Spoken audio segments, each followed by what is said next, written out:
We are back on the Zero Hour. I'm Richard RJ Eskow, and in the cliffhanger just before we went to break, Washington bureau chief of the Huffington Post, Ryan Grim, was telling us about how it came to light that the CIA was actually spying on Dianne Feinstein's staff, the Senate Intelligence Committee. So tell us.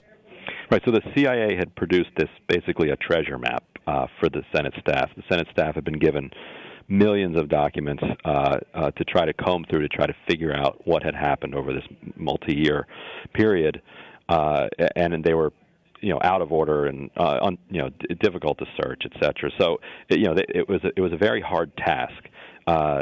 This roadmap, though, basically told them where all of the documents that they would need to find out everything that happened was found by the Senate staff. Now there are a couple of theories as to how this could have happened. The CIA had some suspicions that the Senate staff had hacked into the CIA network and pulled this thing out. They had a suspicion that a kind of somebody who was sympathetic to the Senate staff's investigation on the CIA side slipped it in with the documents, or it slipped in accidentally, and someone in the CIA tipped off the Senate staff that it was there, because their argument is there are millions of documents. There's no way that they possibly could have found this on their own, which is interesting on two levels. One, right. it proves that the millions of documents that they were dumping were for the purpose of obscuring things. Because when something was found, they were like, "Wait a minute, there are millions of documents. You weren't supposed to find. You weren't supposed to find anything." Secondly, if you find something, you're cheating. Right. Yeah. Secondly, you're a spy agency. If you get infiltrated somehow, if you have a mole in a contest with a couple of staffers from Dianne Feinstein's committee, no disrespect to these staffers, but come on, you're a global intelligence operation, and you have a mole, and the Senate staff infiltrated you, then to me you got what you deserved. Come on, people. And thirdly, look, you're a spy agency. Your job is not to lose information. You lost the information. So however it happened, you lost the information. But fourth, it was not their information to begin with. Who does the CIA think that they are? This is a public agency which is overseen, and they do not like to acknowledge this fact, overseen by the Senate. And it's not much oversight. Most agencies have all sorts of people that are looking over their shoulder all the time. All they have is a Senate Intelligence Committee, and they bristle at it, and they don't. They have this attitude that they ought not to be bothered by these kids. And so, but look, this was a document that was relevant to the investigation. All of the staffers investigating it had high security clearances. They had every right to it. So the entire argument that led to this, to me, is mooted by that fact. Well, there are two aspects to this that intrigue me. One is the idea that we've heard about Soviet moles possibly in the CIA. We've heard fictional stories, at least, about terrorist moles in the CIA. This is the first time I've heard about the possibility that there might be an American mole right. Well, representing the lawful branch of the American government that oversees the CIA. That I don't even know if that's like spying. I don't know what that is. There are tons of them, because there are a lot of liberal-minded people in the CIA who believe that it has a legitimate mission, and it ought to be accountable to the American people. There's a lot of hardworking, good people in the CIA, and so I think the CIA worries that one of those was involved with this. Yeah, the CIA, it's really interesting. We're talking with Ryan Grim, Washington bureau chief of the Huffington Post. A lot of people don't realize this, but the CIA was largely founded by liberal Yaleys. Yale. Right. And I know one of them I worked with closely on an international health project. He was like 70 and I was like 30, and he was my number two guy supposedly, as if that were really true. And but he was there at the beginning, and that he was a one worlder. I mean, that's the Hmm. his original student activism was there should be one world government. They were very idealistic, and so there are still traces of that liberalism, as you say, in the CIA, and I'm sure many of them are uncomfortable with what's going on. But let's get back, if we can, to the administration role in this. So with all this going on, and I guess the point of the Senate Intelligence Committee document story is that the CIA is basically spying on the people who are supposed to be overseeing it, or that's what this suggests. Right. And however it got to them. And by the way, if the Senate intelligence staff was able to hack into the CIA, we're in trouble. Um, in Langley, like right. It's just in their own computers. Yeah. right. Hill staffers, with Yeah. their laptops or whatever.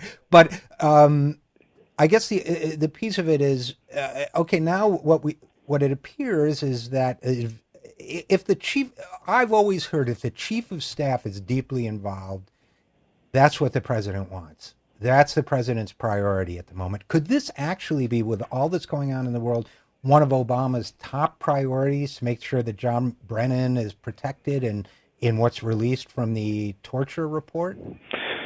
I, I really find it hard to believe, but like you said, this guy's not some rogue actor. He's very close to the president. He's the president's chief of staff. So, but then again, the president's probably not, hands-on monitoring what he's doing every minute. So, it's really hard to say, and I don't have any reporting that can Yeah. that can go to What that. what now? Dennis McDonough is the White House chief of staff, and what's his background?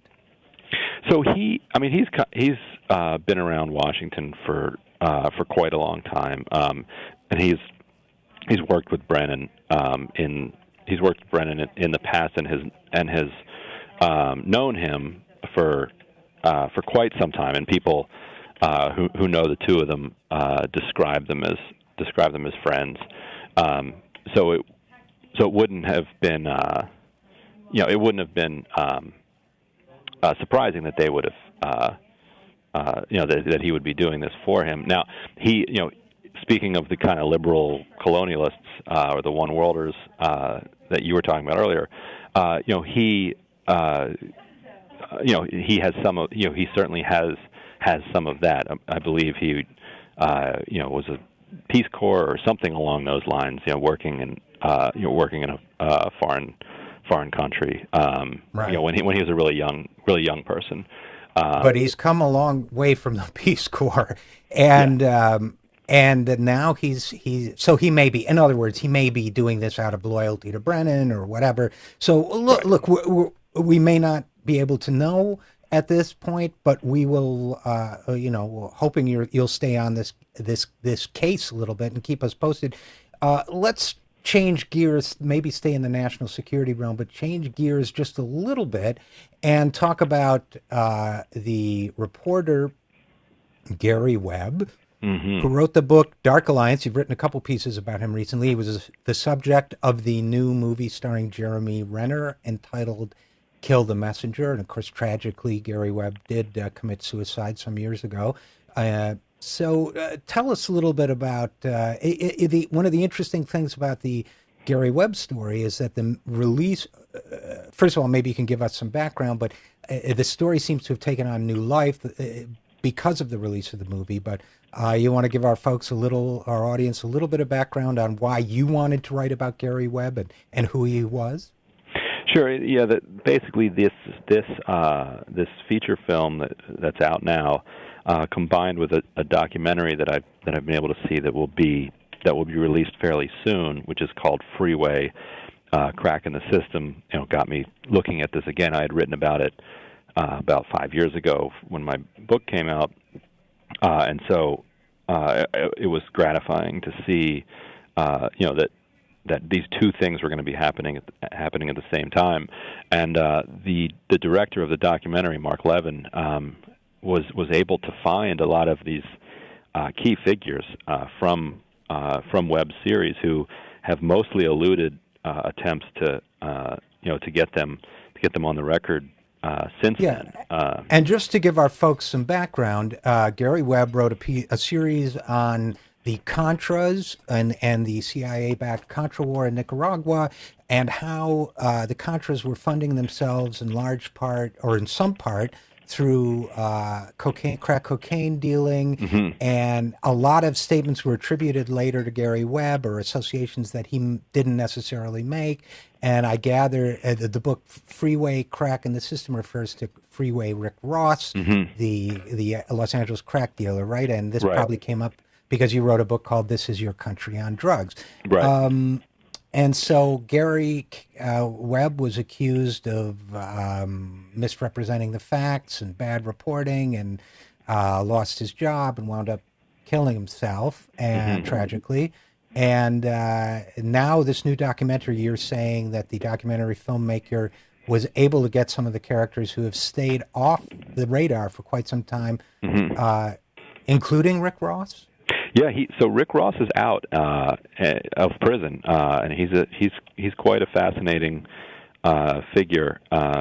He was illiterate when he went to prison. In fact, a brilliant guy, but illiterate. Taught himself to read, became kind of a jailhouse lawyer, and through his own research, got himself out in quite a clever way. He got a life sentence under the 3 strikes rule, and after years and years and years of legal research, he came across the phrase is something like a continuous criminal conspiracy, and he was able to argue that he shouldn't have he did not deserve to get hit under 3 strikes, because basically he's saying it was the same pitch. He was operating a huge criminal conspiracy that was a national crack empire, and he got busted for it.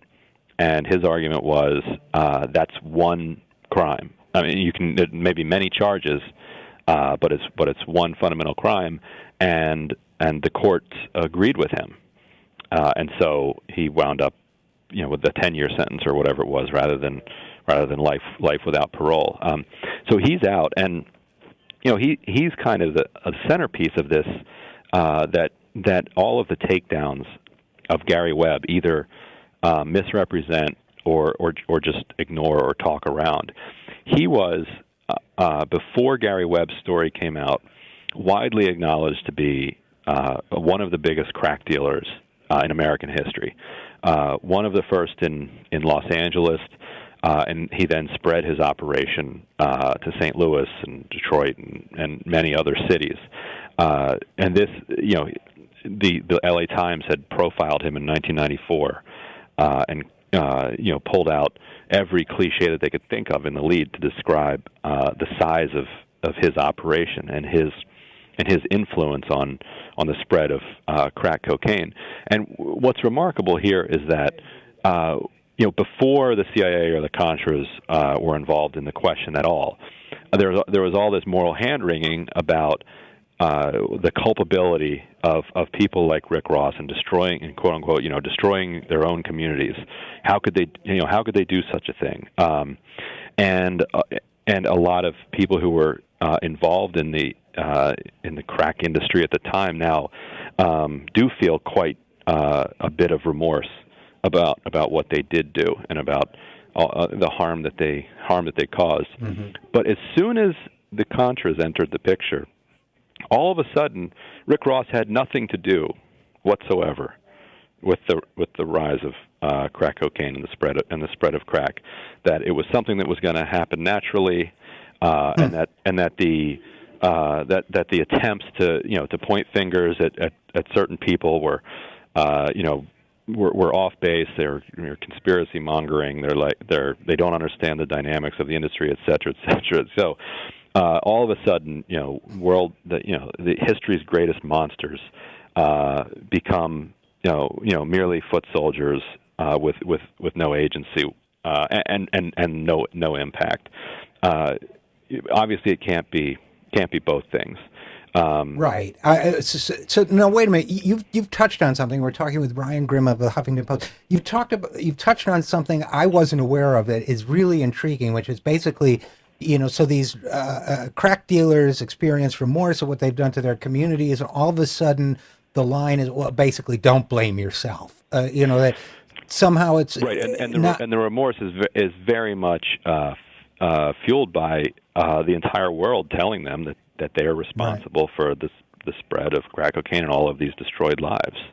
Well, why would that shift in the narrative take place?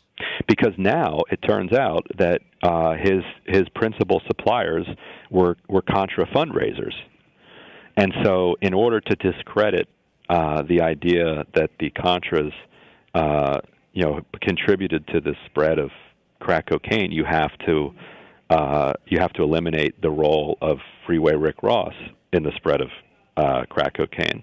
So all of a sudden, Rick Ross becomes some bit player, and all of a sudden people remember that there were lots of drug dealers all across the country, and that cocaine's been coming in for years, and et cetera, et cetera. Because if Rick Ross he played an influential role in the rise of crack, as they used to say that he did, right? Then the Contras did as well. And if the Contras did, then I think we're did. Right. Then the CIA, then the Reagan administration did, because the Reagan Right. administration was a huge backer of the Contras, who turned out to be, at best, pretty unsavory people. So here's the thing. So when it comes to Gary Webb, I mean, those of us who write for a living, it's just a cautionary story in so many ways. But Gary Webb never said that the CIA was selling crack cocaine in Los Angeles. In fact, he or on the streets of American cities. What he did say, I think, was that the people that the CIA are working very closely with are participating in selling crack cocaine on the streets of American cities. And he was humiliated and belittled, including by a number of other newspapers, for statements he never made. Right? I mean, isn't that the bottom line? They also hated that he used the phrase CIA's army to describe the Contras, even though that is a completely accurate way to describe them. That the CIA conceived of, recruited, funded, armed, trained, did media events for, planned operations, daily operations for. They did everything for this group of soldiers.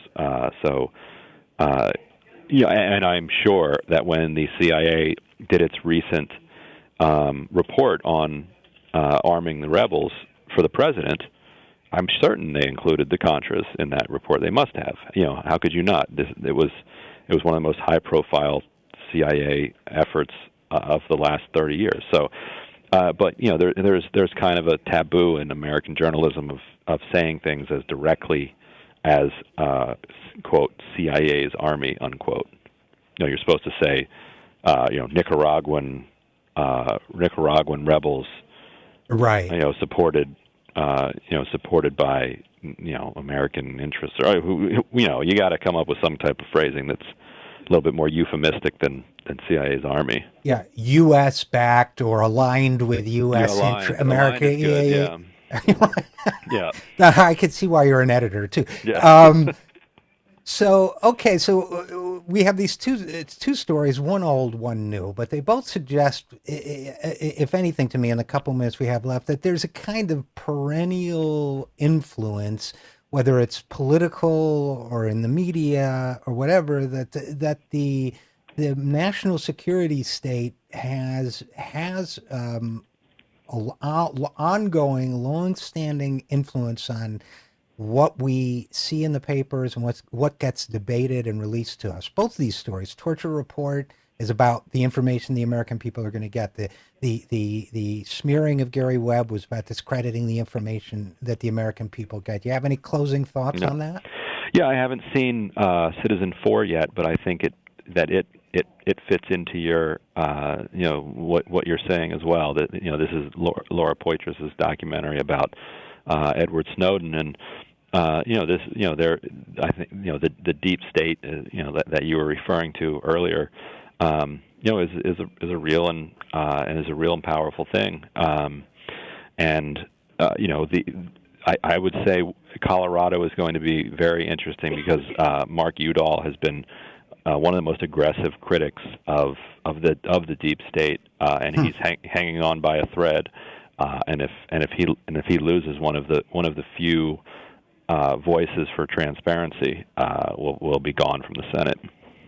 Well, we're going to have to leave it there, but I hope you come back and talk to us again, because there are national security stories we didn't even get to, and we didn't get to Bill Gates and inequality. So, as always, Ryan Grimm, Washington Bureau Chief of the Huffington Post, thanks so much for joining us. Oh, thank you. And we will be right back after this. I am Richard RJ Eskow, and this is The Zero Hour.